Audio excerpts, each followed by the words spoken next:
إن الحمد لله نحمده ونستعينه ونؤمن به ونتوكل عليه ونعوذ بالله من شرور أنفسنا ومن سيئات أعمالنا من يهده الله فلا مضل له ومن يضلل فلا هادي له وأشهد أن لا إله إلا الله وحده لا شريك له وأشهد أن محمدا عبده ورسوله وأرسله بالهدى ودين الحق ليظهره على الدين كله ولو كره المشركون اللهم صل على محمد وعلى آل محمد كما صليت على إبراهيم وعلى آل إبراهيم إنك حميد مجيد وبارك على محمد وعلى آل محمد كما باركت على إبراهيم وعلى آل إبراهيم إنك حميد مجيد أما بعد فإن خير الحديث كتاب الله فأحسن الهدي هدي محمد صلى الله عليه وسلم وشر الأمور محدثاتها وكل محدثة بدعة وكل بدعة ضلالة وكل ضلالة في النار يا أيها الذين آمنوا اتقوا الله حق تقاته ولا تموتن إلا وأنتم مسلمون أعوذ بالله من الشيطان الرجيم بسم الله الرحمن الرحيم الرجال قوامون على النساء بما فضل الله بعضكم على بعض بعضهم على بعض وبما أنفقوا من أموالهم فالصالحات قانتات حافظات للغيب بما حفظ الله واللاتي تخافون نشوزهن فعظوهن واهجروهن في المضاجع واضربوهن فإن أطعنكم فلا تبغوا عليهن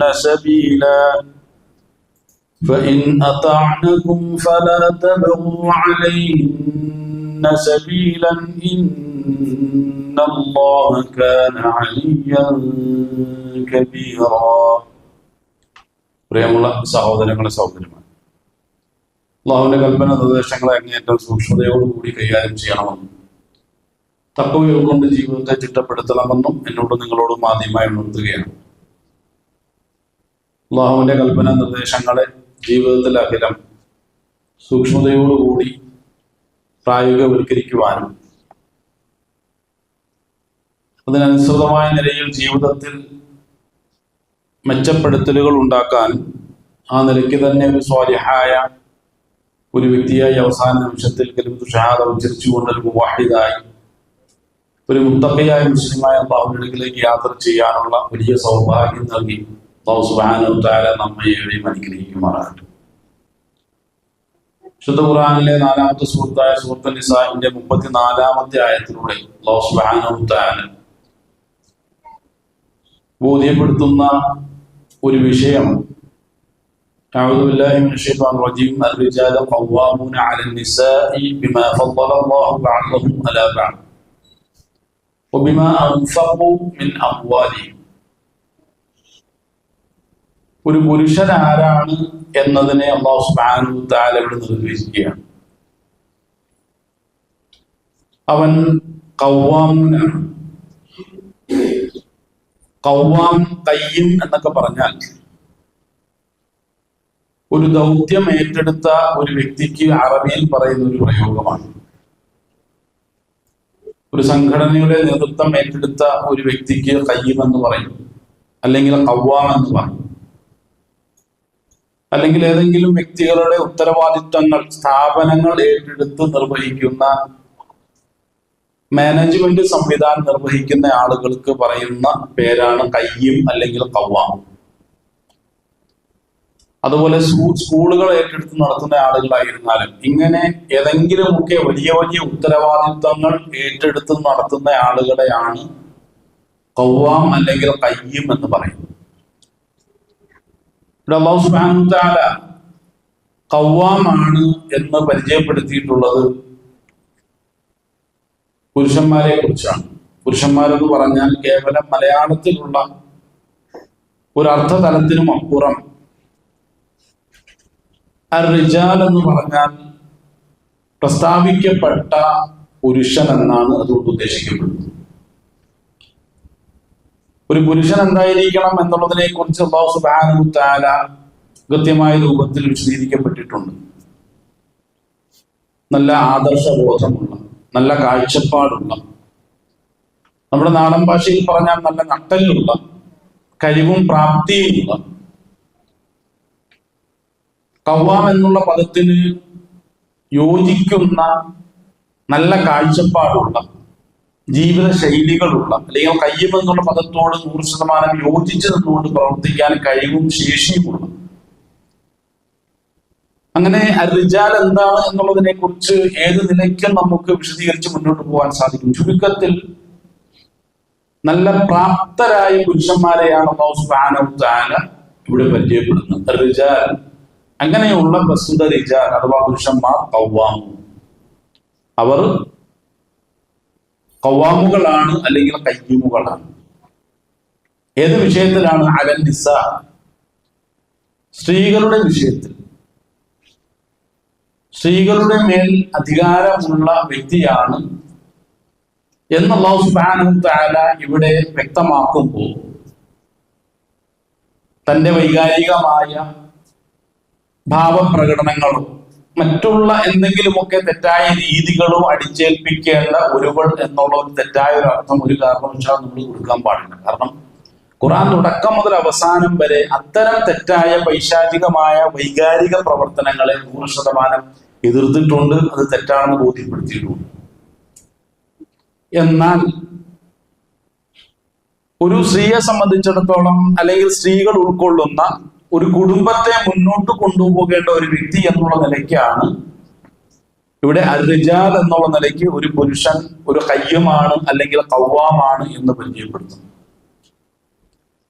പ്രിയമുള്ളവരെ, പ്രധാനമായും കഴിഞ്ഞ ദിവസം നാം ചർച്ച ചെയ്തു പോയപ്പോൾ ഉത്തരവാദിത്വങ്ങളെ കുറിച്ചാണ് പ്രധാനമായിട്ടും പറഞ്ഞു പോയത്. അതിൽ റസൂലുള്ളാഹി സ്വല്ലല്ലാഹു അലൈഹി വസല്ലമയിൽ നിന്നും ഞാൻ കേട്ടിട്ടുണ്ട് എന്ന് പറഞ്ഞുകൊണ്ട് അബ്ദുല്ലാഹി ഇബ്നു ഉമർ റളിയല്ലാഹു അൻഹു റിപ്പോർട്ട് ചെയ്ത ഒരു ഹദീസ്. ഹദീസ് റസൂലുള്ളാഹി സ്വല്ലല്ലാഹു അലൈഹി വസല്ലം പറഞ്ഞു വെച്ചത് എന്താണ് എന്നതിനെ കുറിച്ച് അബ്ദുല്ലാഹി ഇബ്നു ഉമർ റളിയല്ലാഹു അൻഹു വ്യക്തമാക്കുന്നുണ്ട്. കുല്ലുകും റാഇൻ വ മസ്ഊലുൻ അൻ റഇയതി, എല്ലാ ആളുകളും ഉത്തരവാദിത്വം ഏൽപ്പിക്കപ്പെട്ടവരാണ്. അതുകൊണ്ട് തന്നെ അവരുടെ ഉത്തരവാദിത്വത്തിന്റെ വിഷയത്തിൽ അവർ 100% ചോദ്യം ചെയ്യപ്പെടുക തന്നെ ചെയ്യുമെന്നാണ് റസൂലുള്ളാഹി സ്വല്ലല്ലാഹു അലൈഹി വസല്ലം ഈ ഹദീസിലൂടെ വ്യക്തമാക്കുന്നത്. അതിന്റെ ഭാഗമായി നമ്മൾ പറഞ്ഞു, ഫൽ ഇമാം റാഇൻ വഹുവ മസ്ഊലുൻ അൻ റഇയതി. അപ്പോൾ ഒരു നേതൃത്വം കൊടുക്കുന്ന ഒരു വ്യക്തി, ഒരു ഇമാം, രാജാവായിരിക്കാം, അല്ലെങ്കിൽ ഒരു പ്രസിഡന്റ് ആയിരിക്കാം, അല്ലെങ്കിൽ ഒരു മന്ത്രി ആയിരിക്കാം, അങ്ങനെ തുടങ്ങി അവസാനം കൗൺസിലർ വരെ എത്തി നിൽക്കുന്ന രാഷ്ട്രീയ രംഗത്തുള്ള നേതാക്കന്മാരല്ലെങ്കിൽ ഇമാമുമാർ, അല്ലെങ്കിൽ ഏതെങ്കിലുമൊക്കെ മതത്തിന്റെ നേതൃത്വം കൊടുക്കുന്ന നേതാക്കന്മാർ മുതൽ ഉത്തരവാദിത്വം ഏൽപ്പിക്കപ്പെട്ട ചെറിയ അനുയായികൾ വരെയുള്ള മുഴുവൻ ആളുകൾ എല്ലാത്തിനെയും ഉൾക്കൊള്ളുന്ന ഒരു തലത്തിലാണ് റസൂലുള്ളാഹി സ്വല്ലല്ലാഹു അലൈഹി വസല്ലം എവിടെ വിശദീകരിക്കുന്നത്. എല്ലാവരും അവിടെ റഇയത്തിന്റെ വിഷയത്തിൽ അഥവാ ഉത്തരവാദിത്വത്തിന്റെ വിഷയത്തിൽ ചോദ്യം ചെയ്യപ്പെടുക തന്നെ ചെയ്യും എന്നുള്ളത്. അവിടെ റസൂലുള്ളാഹി സ്വല്ലല്ലാഹു അലൈഹി വസല്ലം അതിനുശേഷം പറഞ്ഞു, വറജുലു ഫി അഹ്ലിഹി റാഇ. വറജുലു എന്ന് പറഞ്ഞാൽ നേരത്തെ നമ്മൾ സൂചിപ്പിച്ചതുപോലെ തന്നെ നല്ല ശേഷിയും കാര്യപ്രാപ്തിയും ഉള്ള ഒരു പുരുഷൻ, അല്ലെങ്കിൽ ഒരു ആണത്വമുള്ളവൻ, ഫി അഹ്ലിഹി റാഇ, അവന്റെ കുടുംബത്തിന്റെ വിഷയത്തിൽ അവൻ ഉത്തരവാദിത്വം ഏൽപ്പിക്കപ്പെട്ടവനാണ്. വഹുവ മസ്ഊലുൻ അൻ റഇയതി.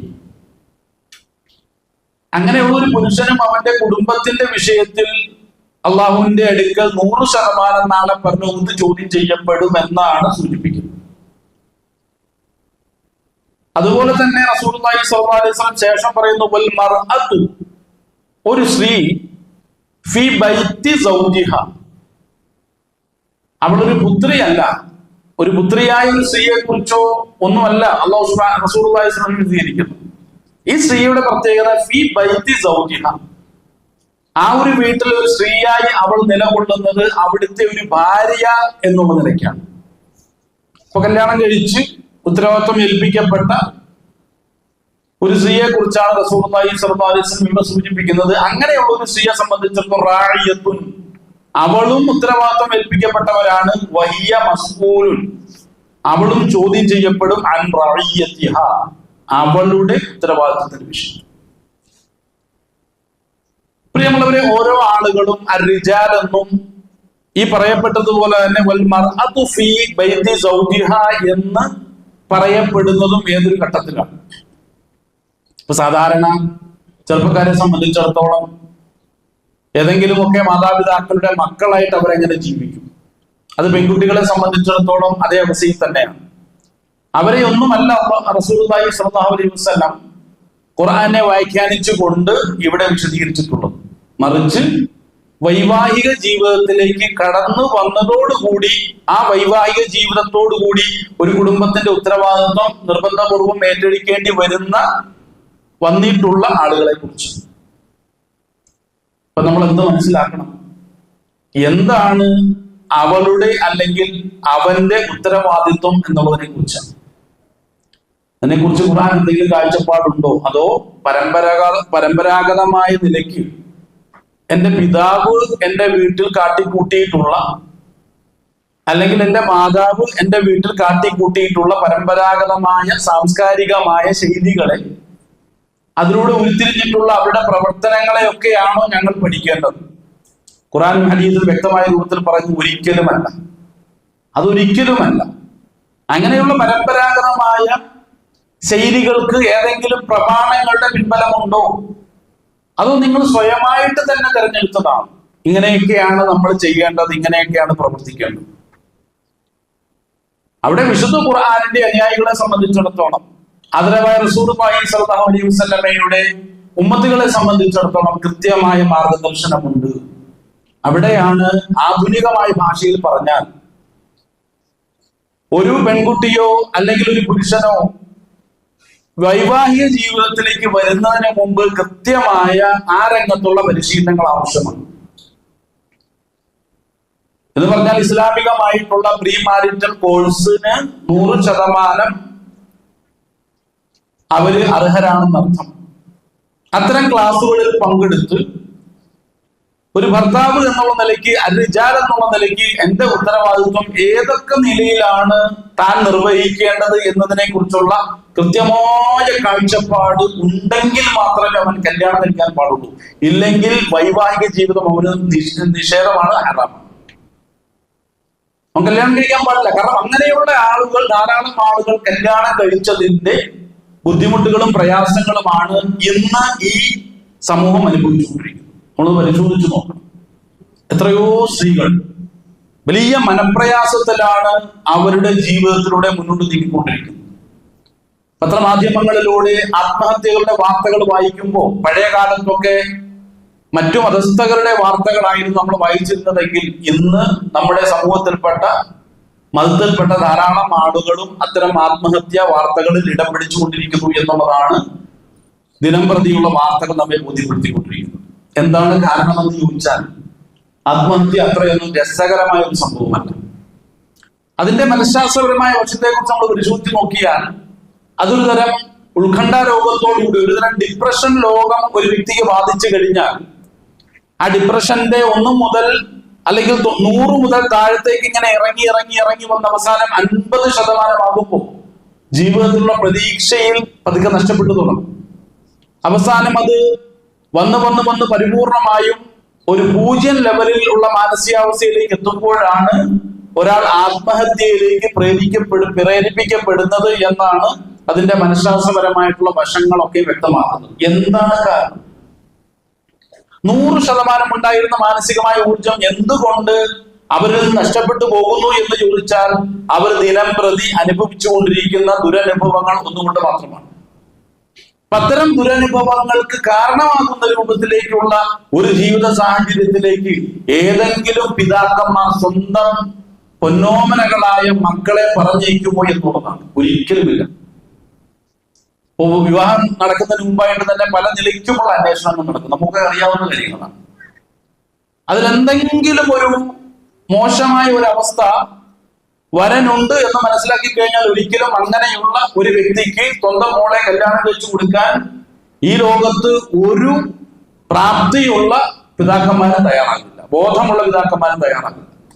പിന്നെ എന്തുകൊണ്ട് ഈ അപകടങ്ങൾ സംഭവിക്കുന്നു എന്ന് ചോദിച്ചു കഴിഞ്ഞാൽ അറിയില്ല. അതിനെ കൃത്യമായ ഒരു ബോധം നമ്മുടെ സമൂഹത്തിലുള്ള ആളുകൾക്കില്ല. കാരണം കാര്യപ്രാപ്തി എന്നുള്ളത് ആ വ്യക്തിയുടെ സമ്പത്തോ അയാളുടെ സൗന്ദര്യമോ അല്ലെങ്കിൽ കുടുംബമോ അങ്ങനെ എന്തെങ്കിലും ഒക്കെയാണ് എന്നുള്ള വലിയ ഒരു തെറ്റിദ്ധാരണയിലാണ് ഈ സമൂഹം എന്നും കടന്നുപോയിക്കൊണ്ടിരിക്കുന്നത്. അതിന് മാറ്റമൊന്നുമില്ല. കാലം മുന്നോട്ട് പോയിക്കൊണ്ടിരിക്കുകയാണ്, ടെക്നോളജി ഡെവലപ്പ് ചെയ്തുകൊണ്ടിരിക്കുകയാണ്, എല്ലാ തരത്തിലുള്ള പുരോഗതിയിലേക്ക് മനുഷ്യൻ സഞ്ചരിച്ചുകൊണ്ടിരിക്കുകയാണെങ്കിൽ പോലും മുസ്ലിം കമ്മ്യൂണിറ്റിയിലുള്ള ഒരു പിതാക്കന്മാരും ഈ വിഷയത്തെ കുറിച്ചുള്ള കൃത്യമായ ബോധത്തിലല്ല ഇത് നിലകൊള്ളുന്നത്.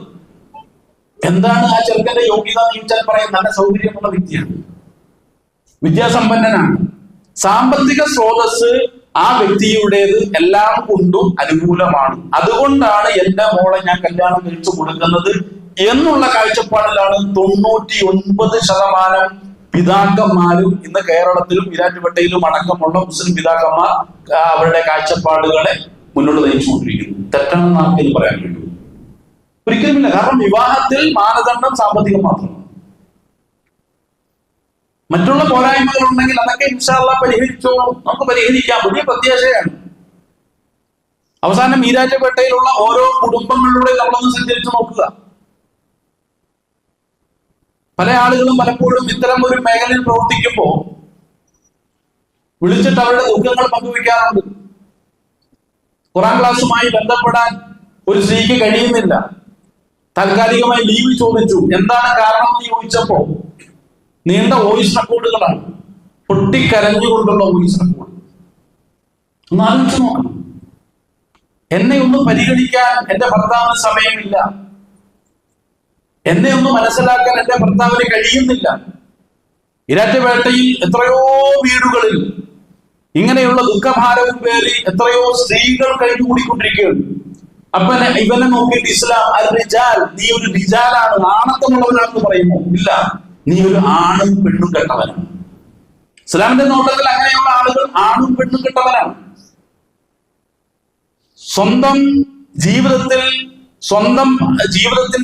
പകുതിയായി അല്ലെങ്കിൽ അതിന്റെ പ്രധാനപ്പെട്ട ഒരു ഭാഗമായി പ്രവർത്തിച്ചുകൊണ്ടിരിക്കുന്ന എന്റെ ഭാര്യ എനിക്ക് മനസ്സിലാക്കാൻ കഴിയുന്നില്ലെങ്കിൽ അങ്ങനെയുള്ള ഒരു ഭർത്താവ് പിന്നെ എന്താണ് മനസ്സിലാക്കിക്കൊണ്ടിരിക്കുന്നത് എന്നുള്ളതാണ്. ഇതേപോലെ തന്നെയാണ് സ്ത്രീകളുടെ അവസ്ഥ. ഇത് ഭർത്താക്കന്മാരെ മാത്രം കുറ്റപ്പെടുത്താൻ വേണ്ടിയിട്ടോ ആണുങ്ങളെ മാത്രം വിശദീകരിക്കാൻ വേണ്ടിയിട്ടോ പറഞ്ഞു വരുന്ന ഒരു വിഷയമല്ല. ഖുർആൻ അങ്ങനെ ചർച്ച ചെയ്യുന്നില്ല. ഖുർആൻ ഒരു ഭാഗം ഒരിക്കലും പിടിക്കാറില്ല. എല്ലാം രണ്ടു ഭാഗമാണ് ഖുർആൻ എന്ന് ചർച്ച ചെയ്യുന്നത്. കാരണം ഖുർആൻ എന്ന് പ്രായോഗികതയുടെ വഴികളാണ് സ്വീകരിച്ചിട്ടുള്ളത്. അപ്പൊ പറഞ്ഞു വന്ന വിഷയം, സ്വന്തം മകളെ കണ്ണിലുണ്ണിയായി ഇന്നേ വരെ ഞാൻ പോറ്റിക്കൊണ്ടിരുന്ന എന്റെ മോളെ ഏറ്റവും നല്ല നിലയ്ക്ക് അവളോടുള്ള കടമകളൊക്കെ ഏറ്റവും നല്ല രൂപത്തിൽ പൂർത്തീകരിച്ചുകൊണ്ട് ഞാൻ മരുമകനായി കാണുന്ന ആ വ്യക്തിക്ക് ആ വരന് സാധിക്കുമോ എന്നുള്ള കൃത്യമായ കാഴ്ചപ്പാട് ഉണ്ടാകൽ ഓരോ ആളുകൾക്കും ആവശ്യമാണ്. ഇല്ലെങ്കിലോ വലിയ ദുഃഖത്തിന്റെ ഭാരവും പേറി പിന്നീടുള്ള ജീവിതങ്ങൾ കഴിച്ചുകൂട്ടേണ്ടി വരുമെന്നർത്ഥം. ഇവിടെയാണ് പ്രധാനമായും ഒരു ഭർത്താവ് എന്നുള്ള തലത്തിലേക്ക് ഒരു വ്യക്തി മാറുമ്പോൾ അവനിൽ എന്തൊക്കെ മാറ്റങ്ങൾ വരേണ്ടി വരും എന്നുള്ള വിഷയത്തെ കുറിച്ച് ആധികാരികമായി നമ്മൾ പരിശോധിക്കേണ്ടി വരുന്നത്. അവിടെയാണ് ഒരു പ്രീ മാരിറ്റൽ കോഴ്സിന്റെ വലിയ ആവശ്യകതകളെ കുറിച്ച് സാഹചര്യം നമ്മെ അടിക്കടി ബോധ്യപ്പെടുത്തിക്കൊണ്ടേയിരിക്കുന്നത്. ക്രൈസ്തവ സമൂഹത്തിൽ ഡൈവോഴ്സുകൾ കൂടിക്കൊണ്ടിരിക്കുന്ന ഒരു സാഹചര്യം ഉണ്ടായി. അവരുടെ സഭകൾ കാര്യത്തോടുകൂടി വലിയ ഗൗരവത്തോടുകൂടി ഈ ഒരു വിഷയത്തെ കുറിച്ച് പഠിച്ചു. അവസാനം മനസ്സിലാകുന്നു ഓരോ കുടുംബത്തിലും ഡൈവോഴ്സുകൾ അല്ലെങ്കിൽ എന്താണ് ഈ വിവാഹം എങ്ങനെ അറ്റുപോകാനുള്ള കാരണം, മുറിഞ്ഞ് രണ്ടാകാനുള്ള പ്രധാനപ്പെട്ട കാരണം വൈവാഹിക ജീവിതത്തെ മുന്നോട്ട് കൊണ്ടുപോകാനുള്ള പ്രായോഗികമായിട്ടുള്ള വിവരം ഒരു ആണിനോ പെണ്ണിനോ ഇല്ലാത്തതാണ്. മുസ്ലിമീങ്ങളെ പോലെ അല്ല ക്രൈസ്തവർ. അവർ പ്രശ്നങ്ങളെ കുറിച്ച് ആധികാരികമായ രൂപത്തിൽ പഠിക്കും. അവർക്ക് അതിനുള്ള സംവിധാനങ്ങളുണ്ട്. ആ വിഷയത്തെ കുറിച്ച് നല്ല ബോധവും കാഴ്ചപ്പാടുമുള്ളവരാണ്. നമ്മളെ പോലെ കുത്തഴിഞ്ഞ മഹല്ല് സംവിധാനമല്ല അവരുടേത്. അവരുടെ ഇടവക എന്ന് പറഞ്ഞാൽ വളരെ കൃത്യമായ, ചുരുക്കം പറഞ്ഞാൽ ഒരു വില്ലേജ് ഓഫീസ് ഒരു നാട്ടിൽ ഏത് രൂപത്തിലാണോ പ്രവർത്തിച്ചുകൊണ്ടിരിക്കുന്നത് ഒരു സഹോദരൻ പറഞ്ഞതാണ്. ഒരു വില്ലേജ് ഓഫീസ് ഒരു നാട്ടിൽ ഏത് നിലയ്ക്കാണോ പ്രവർത്തിച്ചുകൊണ്ടിരിക്കുന്നത് അതേ നിലയ്ക്കുള്ള ഉത്തരവാദിത്വമാണ് ഓരോ ഇടവകകളിലും അവരുടെ ചർച്ചകൾ നിർവഹിച്ചുകൊണ്ടിരിക്കുന്നത്. അത്രമാത്രം കുറ്റമറ്റ രൂപത്തിൽ ഓരോ കുടുംബങ്ങളെയും അടുത്തറിഞ്ഞ് അവരുടെ കുടുംബപരമായിട്ടുള്ള സാഹചര്യങ്ങളെ കുറിച്ചൊക്കെ മനസ്സിലാക്കി അതിന് കൃത്യമായ പരിഹാരങ്ങൾ കണ്ടെത്തുന്ന വിഷയത്തിൽ ചുരുക്കം പറഞ്ഞാൽ ഇസ്ലാമികമായി ഇവിടെ ജീവിച്ചുകൊണ്ടിരിക്കുന്ന ക്രൈസ്തവരാണ്. ഇസ്ലാമികമായിട്ടുള്ള ഉത്തരവാദിത്വങ്ങളൊക്കെ ഏറ്റെടുത്തുകൊണ്ട് ഇസ്ലാമികമായിട്ടുള്ള നിർദ്ദേശങ്ങളൊക്കെ 100% അനുസരിച്ചുകൊണ്ട് ജീവിക്കുന്ന ഒരു ജനവിഭാഗം ഉണ്ടെങ്കിൽ അത് വൈവാഹിക ജീവിതത്തിലായിരുന്നാലും കുടുംബ ജീവിതത്തിലായിരുന്നാലും സാംസ്കാരിക ജീവിതത്തിലായിരുന്നാലും ഖുർആന്റെ ഹദീസിന്റെ നിയമങ്ങൾ പിൻപറ്റുന്ന ഒരു വിഭാഗം ഉണ്ടെങ്കിൽ അത് ക്രൈസ്തവരാണ് എന്ന് പലപ്പോഴും നമ്മൾ പറയേണ്ടി വരും. പക്ഷെ മുസ്ലിമീങ്ങൾക്ക് അറിയില്ല, ഒന്നും അറിയില്ല. നന്നായിട്ട് കച്ചവടം ചെയ്യാൻ അറിയാം, അതാണ് ഏറ്റവും പ്രധാനപ്പെട്ട യോഗ്യത. നന്നായിട്ട് കാശുണ്ടാക്കാൻ അറിയാം, അതാണ് പ്രധാനപ്പെട്ട യോഗ്യത.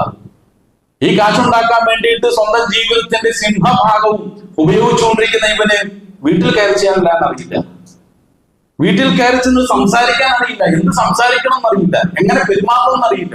ഒന്ന് ആലോചിച്ച് നോക്കുക, എന്തുമാത്രം ഗതികെട്ട ഒരു അവസ്ഥയിലൂടെയാണ് ഞാനടങ്ങുന്ന ഈ ഒരു സമൂഹം മുന്നോട്ട് പോയിക്കൊണ്ടിരിക്കുന്നത് എന്നുള്ളത്. അവിടെ ക്രൈസ്തവ സമൂഹം പരിഹാരം ഉണ്ടാക്കാൻ പരിശ്രമിച്ചു. അവസാനം ആ വിഷയത്തെ കുറിച്ച് നന്നായി പഠനങ്ങൾ നടത്തി.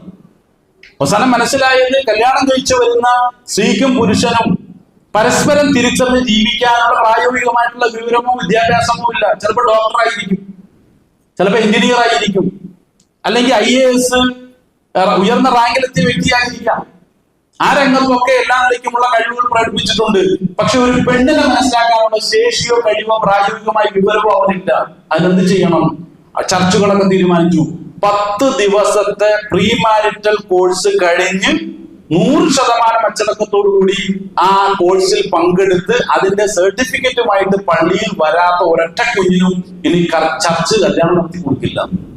അത്രമാത്രം നല്ല തീരുമാനം എടുക്കാനുള്ള പ്രാപ്തി ഈരാക്കിലുള്ള ഏതും മഹലിനാണ്. നമ്മൾ ആലോചിച്ചു. പ്രിയമുള്ളവരെ, നമ്മുടെ കുടുംബങ്ങൾ വലിയ പ്രയാസത്തിലാണ്. കണ്ണുനീർ വാർത്തുകൊണ്ട് സ്ത്രീകൾ ഇന്ന് ജീവിച്ചുകൊണ്ടിരിക്കുകയാണ്. വലിയ മനപ്രയാസത്തിലാണ് ഓരോരോ പുരുഷന്മാരും കഴിഞ്ഞുകൂടിക്കൊണ്ടിരിക്കുന്നത്. ഈ അടുത്തൊരു വ്യക്തിക്ക് വീട്ടിൽ പോകാൻ വേണ്ടി എന്താ കാരണം ചോദിച്ചപ്പോ വീട്ടിലോട്ട് പോയി കഴിഞ്ഞാൽ സമാധാനം മുഴുവൻ നഷ്ടപ്പെടുത്തി കളയുമെന്നാ പറയും. അങ്ങനെ ഒരു സാഹചര്യം വീട്ടിലുണ്ടെങ്കിൽ അതിന് പരിഹാരം ഉണ്ടാക്കിയേ പറ്റുള്ളൂ. ഇവിടെയുള്ള മഹൽ, ഏതെങ്കിലും ഒരു മഹൽ, നമ്മൾ ഒരുപാട് പള്ളിയൊക്കെ കെട്ടിപ്പൊക്കിയല്ലോ അല്ലെ? എത്ര കോടി കൊടുത്തിട്ടാണ് പള്ളികൾ കെട്ടിപ്പൊക്കിയത്? ഒരു പള്ളി കോടികൾ കൊടുത്ത് കെട്ടിപ്പൊക്കിയപ്പോ അടുത്ത പള്ളിക്ക് ആവേശമായി, അവിടെയും കോടികൾ കൊടുത്തു. ഈ രൂപത്തിലുള്ള ഏതെങ്കിലും ഒരു പ്രായോഗികമായ ഒരു വഴിയിലേക്ക്, കുടുംബ ജീവിതത്തെ സമാധാനത്തിലേക്ക് കൊണ്ടുവരാനുള്ള എന്തു വഴികളാണ് നമ്മൾ സ്വീകരിച്ചത്? ഇത്രയുള്ളവരെ നന്നായിട്ട് ചിന്തിക്കേണ്ട ഒരു വിഷയമാണ്. വേണമെങ്കിൽ നമുക്കൊന്നൊന്ന് ചേർന്ന് കഴിഞ്ഞാൽ വലിയ മാതൃകാപരമായിട്ടുള്ള പ്രവർത്തനങ്ങൾ ഇവിടെ കാഴ്ചവെക്കാൻ പറ്റും. വലിയ പ്രതിസന്ധിയാണ്, വലിയ പ്രശ്നമാണ്, ഗൗരവപൂർവ്വം ചർച്ച ചെയ്യേണ്ട ഒരു വിഷയമാണ്. എന്റെ ഉത്തരവാദിത്വം എന്താണെന്ന് എനിക്കറിയില്ല, എന്നിട്ട് ഞാൻ കല്യാണം കഴിക്കാൻ വേണ്ടി നടക്കുകയാണ്. ഒന്നും പോരാ, രണ്ടിനെ കുറിച്ച് ആലോചിച്ചുകൊണ്ടിരിക്കുകയാണ്. അതാ രസം. ഒന്നും പോരാ, രണ്ടാമതൊരു കല്യാണം 4 വരെ അനുവാദം ഉണ്ടല്ലോ. അതിന്റെ അനുവാദം എവിടെയാ കിടക്കുന്നത്? അതിനെ കുറിച്ചൊന്നും അറിയില്ല. അനുവാദത്തിന്റെ ഭാഗ്യത എവിടെയാ കിടക്കുന്നത്? റസൂലുള്ളാഹി സ്വല്ലല്ലാഹു അലൈഹി വസല്ലം സഹാബത്തും ഒന്നിലധികം കല്യാണം കഴിക്കാൻ തയ്യാറായ സാഹചര്യം എവിടെയാണ്? അതൊന്നും അറിയില്ല. എനിക്ക് പെണ്ണ് കെട്ടണം, രണ്ടാമത് ഒന്നുകൂടി കെട്ടണം. അപ്പൊ ഒന്നാമത് കെട്ടിയത് വലിയ സമാധാനത്തിലും സന്തോഷത്തിലും സമ്പൂർണ്ണമായ സംതൃപ്തിയിലുമാണോ? ആയിഷ റളിയല്ലാഹു അൻഹയുടെ അടുക്കൽ പോയിട്ട് അത് റസൂലുള്ളാഹി സ്വല്ലല്ലാഹു അലൈഹി വസല്ലമയെ കുറിച്ച് ചോദിച്ചാൽ ആയിഷ റളിയല്ലാഹു അൻഹ സന്തോഷത്തോടുകൂടി നിറഞ്ഞ മനസ്സോടുകൂടി സ്വന്തം ഭർത്താവായ റസൂലുള്ളാഹി സ്വല്ലല്ലാഹു അലൈഹി വസല്ലമയെ കുറിച്ച് പറഞ്ഞതുപോലെ ഒന്നാമത്തെ ഭാര്യ ഈ ഒന്നാമത്തെ ഭർത്താവിനെ കുറിച്ച് പറയാൻ തയ്യാറാകുമോ? ഒരിക്കലും ഇല്ല.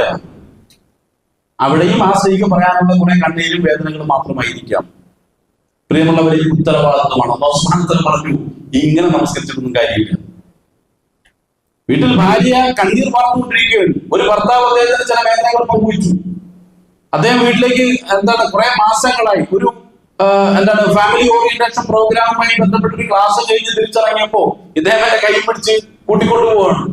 എന്റെ പൊന്നു സാറേ, സാറിന്റെ ക്ലാസ് കേട്ടു, നല്ല ക്ലാസ്സാണ്, കുഴപ്പമൊന്നുമില്ല. പക്ഷെ എന്നെ പോലുള്ള ചില പുരുഷന്മാർ അനുഭവിച്ച ചില വേദനകൾ താങ്കളുടെ ക്ലാസ്സിൽ ഉൾപ്പെടുത്തണം. ഞാനൊരു വിനീത ശിഷ്യനെ പോലെ അദ്ദേഹത്തിന്റെ മുന്നിൽ നിന്ന് കൊടുത്തു. എന്താണ് താങ്കൾക്ക് പറയാനുള്ളത്? അദ്ദേഹം പറഞ്ഞത് എന്താണെന്നറിയോ? എന്റെ ഭാര്യയ്ക്ക് ദീൻ കൂടിയത് കൊണ്ട് എനിക്ക് വീട്ടിൽ ഭക്ഷണം കിട്ടുന്നില്ല. എന്താ കാരണം ചോദിച്ചപ്പോ ഈ ഭർത്താവ് പാവം ദൂര നമസ്കാരം കഴിഞ്ഞ് വീട്ടിലേക്ക് പോകും അത്രേ. വീട്ടിലേക്ക് പോകുമ്പോ ഭാര്യ നമസ്കാരം പായിട്ടാണ്, ഭയങ്കരമായ നമസ്കാരം. ആ നമസ്കാരം കഴിയാൻ വേണ്ടി കാത്തിരിക്കും. പാവമാണ്, അറിയില്ലല്ലോ, കടമകളെ കുറിച്ചൊന്നും അറിയില്ല. അപ്പൊ നമസ്കാരത്തിന് ഭംഗം വരുത്തുന്ന പാവം സിറ്റൗട്ടിൽ കാത്തിരിക്കും. വീണ്ടും എത്തി നോക്കുമ്പോൾ സുന്നത്ത് നമസ്കാരം ആരംഭിച്ചിട്ടുണ്ട്. അത് 2 റക്അത്തൊന്നുമല്ല. എന്നോട് ചോദിക്കുന്നു, സാറേ ഇതിന് മാത്രം നിസ്കാരം ഉണ്ടോ എന്ന് പറഞ്ഞ ശേഷം 2ഒന്നുമല്ല, 4ആയി. 4 ശേഷം പിന്നെ വേറെന്തൊക്കെയായി. അതിനുശേഷം ദിക്റിനിരുന്നു. ദിക്ർ അങ്ങനെ നീണ്ടുപോകും. അവസാനം ദുആയിക്കിരുന്ന് കഴിഞ്ഞാൽ പിന്നെ രക്ഷയില്ല. മിക്കവാറും അസർ ബാങ്ക് വിളിച്ചിട്ട് ഈ മുസല്ലയിൽ തന്നെ ഇരുന്നുകൊണ്ട് അസർ നമസ്കരിച്ചിട്ട് എന്റെ ഭാര്യയെ എഴുന്നേൽക്കുമ്പോഴെന്നുള്ള ചിന്തയിൽ അത്തരം ഭയപ്പാട് എന്റെ മനസ്സിലുണ്ടായി. കുറെ ഞാൻ കാത്തിരുന്നു. ഇടയ്ക്കിടയ്ക്ക് ചോദിക്കുമ്പോഴത്തേക്കും, നിങ്ങളൊന്ന് വെറുതെ ഈ മനുഷ്യ, ഞാൻ അള്ളാഹുവിനോടുള്ള ഉത്തരവാദിത്വം നിർവഹിക്കട്ടെ എന്നാണ് പറഞ്ഞുകൊണ്ടിരിക്കുക. പേടിയാണ്, പാവല്ലേ, ഇനി പടച്ചവന്റെ കോപം ഉണ്ടാകുമല്ലോ എന്ന് വിളിച്ചിട്ട് പാവം എന്ത് ചെയ്തു? 1 മാസമായിട്ട് ഹോട്ടലിൽ, ഇദ്ദേഹം പറഞ്ഞു, ഹോട്ടലിൽ പോകുമ്പോൾ വളരെ സ്നേഹത്തോടു കൂടി ആദരവോടുകൂടി വെയിറ്റർ ഓടി വരുന്നു. എന്ത് വേണം സാർ എന്ന് ചോദിക്കും. ഇന്നവർ എത്ര സ്നേഹത്തോടെ എന്റെ ഭാര്യ എന്റെ ജീവിതത്തിനോട് സംസാരിച്ചിട്ടില്ല. വളരെ സ്നേഹത്തോടെ വന്നതിനോട് എന്ത് വേണം സാർ എന്ന് ചോദിക്കുന്നു. അപ്പൊ ഞാൻ എന്റെ ആവശ്യങ്ങളൊക്കെ പറയുമ്പോൾ പൊരിച്ചത് വേണോ, കരിച്ചത് വേണോ, ഒഴിക്കാൻ വേണോ, കൂട്ടാൻ വേണോ എന്നൊക്കെ ചോദിച്ചാൽ എന്റെ പിന്നാലെ നടക്കുകയാണ്. സാറേ കുറച്ച് പൈസ പോയാലുണ്ട. എത്ര മാന്യമായ സ്നേഹം, എത്ര മാന്യമായ പരിഗണന.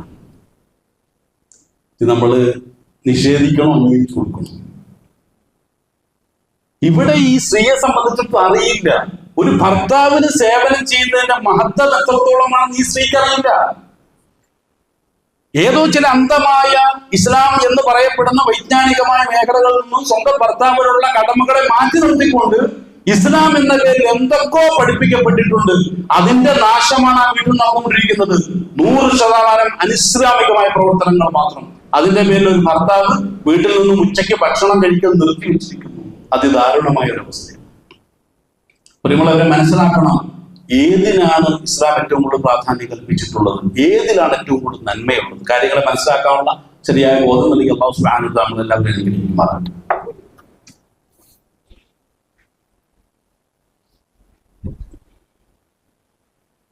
അൽഹംദുലില്ലാഹി റബ്ബിൽ ആലമീൻ, വസ്സലാത്തു വസ്സലാമു അലാ അഷ്റഫിൽ മുർസലീൻ വഅലാ ആലിഹി വസഹ്ബിഹി അജ്മഈൻ, അമ്മാ ബഅദ്.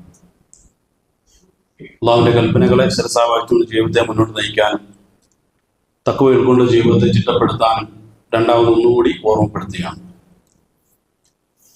പ്രിയമുള്ളവരെ, ഒരു സ്ത്രീയുടെയും പുരുഷന്റെയും ഉത്തരവാദിത്വം ഇസ്ലാമികമായി എന്താണ് എന്ന് മനസ്സിലാക്കുന്നതിന്റെ വലിയ ആവശ്യകതയെ കുറിച്ചാണ് റസൂലുള്ളാഹി സ്വല്ലല്ലാഹു അലൈഹി വസല്ലം ഹദീസിലൂടെ വ്യക്തമാക്കിയത്. വലിയ ഉത്തരവാദിത്വങ്ങളും പേറി സ്വന്തം ജീവിതത്തിൽ അവ നിർവഹിക്കേണ്ട ഒരു തലത്തിലാണ് ഓരോ മുസ്ലിമായ പുരുഷനും സ്ത്രീയും ഉള്ളത്. നേരത്തെ സൂചിപ്പിക്കപ്പെട്ട വിഷയം, ധാരാളം ഡൈവോഴ്സുകൾ കൂടിക്കൊണ്ടിരുന്നപ്പോൾ ക്രൈസ്തവ സഭകളിൽ പ്രീമാരിറ്റൽ കോഴ്സ്, എങ്ങനെയാണ് ഒരു ഭാര്യയും ഭർത്താവും ജീവിക്കേണ്ടത്. കാരണം പുരുഷന്റെ മാനസികാവസ്ഥയല്ല സ്ത്രീക്കുള്ളത്, മനഃശാസ്ത്രപരമായിട്ട് പ്രൂവ് ചെയ്തിട്ടുള്ള വിഷയമാണ്. എന്ന് പറഞ്ഞാൽ പ്രായോഗികമായ ബുദ്ധിയുള്ളവനാണ് പുരുഷൻ, അതേസമയത്ത് വൈകാരിക ബുദ്ധി കൂടുതലുള്ളവളാണ് സ്ത്രീ. ഇത് രണ്ടും വിരുദ്ധ സ്വഭാവങ്ങളാണ്. നമുക്കറിയാം, നെഗറ്റീവും പോസിറ്റീവും വിരുദ്ധ സ്വഭാവമാണ്. ഈ നെഗറ്റീവും പോസിറ്റീവും കൂട്ടിച്ചേർക്കുമ്പോഴാണ് അവിടെ പ്രായോഗികത രൂപപ്പെടുന്നത്. ഇപ്പോ ഉപയോഗപ്പെടുത്തിക്കൊണ്ടിരിക്കുന്ന ഈ മൈക്രോഫോണിന് 2 തരം വയറുകളുണ്ട്. ഈ 2 വയറും ഒരുമിച്ച് കൂട്ടുമ്പോഴാണ് ഇവിടെ പറയുന്ന കാര്യങ്ങൾ നമുക്ക് സ്പീക്കറിലൂടെ കേൾക്കാൻ കഴിയുക. സ്പീക്കറിന് 2 തരം വയറുണ്ട്. അത് ഒരുമിച്ച് കൂടിയാൽ ഷോർട്ടായി പോകും. അനാവശ്യ സ്ഥലങ്ങളിൽ ഒരുമിച്ച് കൂടിയാൽ ഷോർട്ടായി പോകും. അപകടങ്ങൾ സംഭവിക്കും. ബിൽഡിങ്ങുകൾ കത്തി നശിക്കുന്നു, വീടുകൾ കത്തി നശിക്കുന്നു. എന്താണ്? ഷോർട്ട് സർക്യൂട്ടാണ്. എന്നുള്ള കാരണം പറയും. അനാവശ്യമായ രൂപത്തിൽ കൂട്ടിമുട്ടിയാൽ വലിയ പ്രശ്നങ്ങൾ ഉണ്ടാവും. ഇന്ന് ആ പ്രശ്നം സമൂഹത്തിൽ ഉണ്ടായിക്കൊണ്ടിരിക്കുകയാണ്. കൂട്ടിമുട്ടേണ്ട സ്ഥലങ്ങളിൽ മാത്രമേ കൂട്ടിമുട്ടാൻ പാടുള്ളൂ. ഇന്നിപ്പോ കോളേജുകളിൽ സ്ത്രീയും പുരുഷനും കൂട്ടിമുട്ടുന്നു. അതിന്റെ നാശം നമ്മുടെ സമൂഹം അനുഭവിച്ചുകൊണ്ടിരിക്കുന്നു. കോളേജിൽ പോകേണ്ട വിദ്യാർത്ഥികളാണ്. അത് കൂട്ടുമുട്ടാൻ പാടില്ലാത്ത ഒരു മേഖലയാണ്. അവിടെ കൂട്ടിമുട്ടുന്നു. ടൂറിസ്റ്റ് മേഖലയിൽ പോകുന്നു, അവിടെയും കൂട്ടിമുട്ടുന്നു. അതിന്റെ നാശം ഇന്ന് ഈ സമൂഹം അനുഭവിച്ചുകൊണ്ടിരിക്കുകയാണ്. അങ്ങനെയുള്ള കൂട്ടിമുട്ടലുകൾ വലിയ ഭയാനകമായിട്ടുള്ള അപകടങ്ങൾ സൃഷ്ടിക്കും. കൂട്ടിമുട്ടേണ്ട സ്ഥലങ്ങളിൽ ഈ വിരുദ്ധ സ്വഭാവമുള്ള 2 തരം സാധനങ്ങളും പരസ്പരം കൂടിച്ചേരണം. അതിന്റെ നിയമം എന്താണ്? പഠിച്ചേ പറ്റൂ. എന്ന് പറഞ്ഞാൽ, എനിക്ക് എന്നെ കുറിച്ച് മാത്രമേ അറിയൂ, എന്റെ മനസ്സിനെ കുറിച്ച് മാത്രമേ എനിക്കറിയുള്ളൂ. ഞാൻ ചിന്തിക്കുന്നത് എന്താണ്, എന്നെ പോലെ എന്തുകൊണ്ട് ഇവിടെ ചിന്തിക്കുന്നില്ല? അങ്ങനെ ചിന്തിക്കുമ്പോൾ ഞാൻ മനസ്സിലാക്കുന്നില്ല, മനഃശാസ്ത്രത്തിന്റെ അടിസ്ഥാനപരമായ പാഠം, അല്ലെങ്കിൽ വിശുദ്ധ ഖുർആനും ഹദീസും മുന്നോട്ട് വെച്ചിട്ടുള്ള അടിസ്ഥാനപരമായ പാഠങ്ങളെ നിഷേധിച്ചുകൊണ്ട് ഒരു വിഡ്ഢിയെ പോലെയാണ്, ഒരു ജാഹിലായിട്ടാണ് ഞാൻ സംസാരിക്കുക എന്നുള്ള ബോധം എനിക്കില്ലാതാവും. എന്തുകൊണ്ട് എന്നെ പോലെ അവർ ചിന്തിക്കുന്നില്ല? എന്നെ പോലെ എങ്ങനെ അവളെ ഞാൻ ചിന്തിച്ചിരുന്നുവെങ്കിൽ എന്റെ വീട്ടിൽ വളരേണ്ട കുഞ്ഞുങ്ങളൊക്കെ ഏതെങ്കിലുമൊക്കെ തോട്ടിലോ അല്ലെങ്കിൽ ചാലിലോ വളരുമായിരുന്നു. കാരണം എന്റെ സ്വഭാവം അതാണ്, എന്റെ ശൈലി അതാണ്. പുരുഷന്മാർ അങ്ങനെ ആയിരിക്കണം എന്നുള്ളതാണ്. സ്ത്രീകളെ സംബന്ധിച്ചിടത്തോളം വൈകാരിക മനോഭാവമാണ്. ആ നിലയ്ക്കാണ് അല്ലാഹു സുബ്ഹാനഹു വ തആല അവരെ സൃഷ്ടിച്ചിട്ടുള്ളത്. എന്തിന്? പഠിക്കേണ്ട വിഷയമാണ്. ഈ രണ്ട് വിരുദ്ധ സ്വഭാവങ്ങളെ കുറിച്ച് കൃത്യമായ രൂപത്തിൽ ഒരു പുരുഷ മനഃശാസ്ത്രത്തെ കുറിച്ച് ഒരു സ്ത്രീയും ഒരു സ്ത്രീ മനഃശാസ്ത്രത്തെ കുറിച്ച് പുരുഷനും പഠിച്ചെങ്കിൽ, മനസ്സിലാക്കിയെങ്കിൽ മാത്രമേ സമാധാനപരമായ രൂപത്തിൽ ആ കൂട്ടിമുട്ടലുകൾ നല്ല പ്രകാശം വിതറുന്ന നല്ലൊരു വസ്തുവിന്റെ ധർമ്മം നിർവഹിക്കുകയുള്ളൂ. അല്ലെ മാന്യമായ ശബ്ദങ്ങളായി മാറുന്ന നല്ല നല്ല വസ്തുക്കളുടെ ധർമ്മങ്ങൾ നിർവഹിക്കാൻ സാധിക്കുകയുള്ളൂ. അതാണ് ഇസ്ലാം പറയുന്നത്. ഉത്തരവാദിത്വങ്ങളുണ്ട്. വെറുതെ ഇങ്ങനെ ജീവിച്ചാൽ പോരാ. കുറെ നമസ്കാരം നിർവഹിച്ചതുകൊണ്ടോ ജുമാ നിർവഹിച്ചതുകൊണ്ടോ ഉത്തരവാദിത്വം പൂർണ്ണമായി വിചാരിക്കരുത്. ഒരു സ്ത്രീക്കും ഒരു പുരുഷനും കൃത്യമായിട്ടുള്ള ഉത്തരവാദിത്തങ്ങളുണ്ട്. ആ റാഇയ്യത്തിന്റെ വിഷയത്തിൽ നാളെ പരലോകത്ത് ചോദ്യം ചെയ്യപ്പെടും. അതിൽ യാതൊരു സംശയവുമില്ല എന്നുള്ളതാണ്. അല്ലാഹു സുബ്ഹാനഹു വ തആല ശരിയായ രൂപത്തിൽ നമ്മുടെ ഉത്തരവാദിത്തങ്ങളെ മനസ്സിലാക്കി അവ നിർവഹിക്കാനുള്ള നല്ല ബോധവും ചിന്തയും തിരിച്ചറിവും നൽകി നമ്മളെല്ലാവരും അനുഗ്രഹിക്കുമാറാകട്ടെ. ദുആ വസിയത്തുണ്ട്. നമ്മുടെ ഒരു സഹോദരി, അദ്ദേഹത്തിന്റെ ഭർത്താവ് പെട്ടെന്നൊരു പ്രയാസത്തിൽ ഹോസ്പിറ്റലിലാണ്. അപ്പൊ അവരുടെ എല്ലാ അസുഖങ്ങളെയും അല്ലാഹു സുബ്ഹാനഹു വ തആല ഭർത്താവിന്റെ എല്ലാ അസുഖങ്ങളെയും ഇത്രയും പെട്ടെന്ന് ശിഫ കൊടുത്ത് അനുഗ്രഹിക്കുമാറാകട്ടെ. പരിപൂർണമായും സ്വന്തം ജീവിതത്തിലേക്ക് തിരിച്ചു വന്ന് നല്ല നിലയ്ക്ക് തന്റെ ഉത്തരവാദിത്തം നിർവഹിക്കാനുള്ള നല്ല ഒരു സാഹചര്യം ഒരുക്കിക്കൊടുത്ത അല്ലാഹു സുബ്ഹാനഹു വ തആല ഭർത്താവിനെ, ആ കുടുംബത്തെ മുഴുവൻ അനുഗ്രഹിക്കുമാറാകട്ടെ. നമ്മുടെ കുടുംബങ്ങളെയും ഒക്കെ അല്ലാഹു സുബ്ഹാനഹു വ തആല അനുഗ്രഹിക്കുമാറാകട്ടെ. നമ്മളിൽ നിന്ന് വന്നുപോയിട്ടുള്ള വലുതും ചെറുതുമായ മുഴുവൻ പാവങ്ങളെയും അള്ളാഹുവിന്റെ മത്തായ അനുഗ്രഹം കൊണ്ട് വിട്ടുകൊടുത്ത് മാപ്പാക്കി തരുമാറാകട്ടെ. ലോകത്ത് കഷ്ടപ്പാടുകൾ, ദുരിതങ്ങൾ അനുഭവിക്കുന്ന എല്ലാ മുസ്ലിമീങ്ങളെയും എല്ലാവിധ പ്രയാസങ്ങളിൽ നിന്നും അള്ളാഹു കരകയറ്റി അനുഗ്രഹിക്കുമാറാകട്ടെ. ജയിലുകൾ കഴിയുന്ന നമ്മുടെ സഹോദരങ്ങളുണ്ട്. അവർക്ക് ഇത്രയും പെട്ടെന്ന് അള്ളാഹു ജയിൽ മോചനം കൊടുത്ത് അനുഗ്രഹിക്കുമാറാകട്ടെ. മുസ്ലിമായി പോയതിന്റെ പേരിൽ പ്രയാസങ്ങൾ അനുഭവിക്കുന്ന വിശേഷ്യ ഫലസ്തീൻ മുസ്ലിമീങ്ങളെ അല്ലാഹു സുബ്ഹാനഹു വ തആല കാക്കുമാറാകട്ടെ. അവർക്ക് സമാധാനവും സമാശ്വാസവും കൊടുത്ത് അനുഗ്രഹിക്കുമാറാകട്ടെ. ലോകത്തിന്റെ നാനാഭാഗത്തും പ്രയാസങ്ങൾ അനുഭവിക്കുന്ന എല്ലാ മുസ്ലിമീങ്ങൾക്കും അല്ലാഹു സമാധാനവും സമാശ്വാസവും കൊടുത്ത് അനുഗ്രഹിക്കുമാറാകട്ടെ. നഷ്ടപ്പെട്ടു പോയ ഇസ്സത്തിനെ ഖുർആന്റെ ഹദീസിന്റെയും വഴിയിലൂടെ, ഈമാനിന്റെ വഴികളിലൂടെ തിരിച്ചു പിടിക്കാനുള്ള തൗഫീഖും താഖത്തും കൊടുത്ത് മുസ്ലിം ലോകത്തെ അല്ലാഹു സുബ്ഹാനഹു വ തആല അനുഗ്രഹിക്കുമാറാകട്ടെ. നമ്മൾ മരണപ്പെട്ടു പോയിട്ടുള്ള മുഴുവൻ ആളുകളുടെയും ഖബറുകളെ അല്ലാഹു സുബ്ഹാനഹു വ തആല വിശാലമാക്കുമാറാകട്ടെ. അവർക്കൊക്കെ മഗ്ഫിറത്തും റഹ്മത്തും കൊടുത്ത് അനുഗ്രഹിക്കുമാറാകട്ടെ. പെട്ടെന്നുള്ള മരണങ്ങളിൽ നിന്നും മാരമായ രോഗങ്ങളിൽ നിന്നും എല്ലാവിധ ബലാ മുസീബത്തിൽ നിന്നും നമ്മളെയും നമ്മുടെ കുടുംബത്തിലും നാട്ടിലുള്ള മുഴുവൻ ആളുകളെയും കാത്തുരക്ഷിച്ച് അല്ലാഹു സുബ്ഹാനഹു വ തആല അനുഗ്രഹിക്കുമാറാകട്ടെ. اللهم اغفر للمؤمنين والمؤمنات والمسلمين والمسلمات الاحياء منهم والاموات. ربنا آتنا في الدنيا حسنه وفي الاخره حسنه وقنا عذاب النار. آمين برحمتك يا ارحم الراحمين والحمد لله رب العالمين.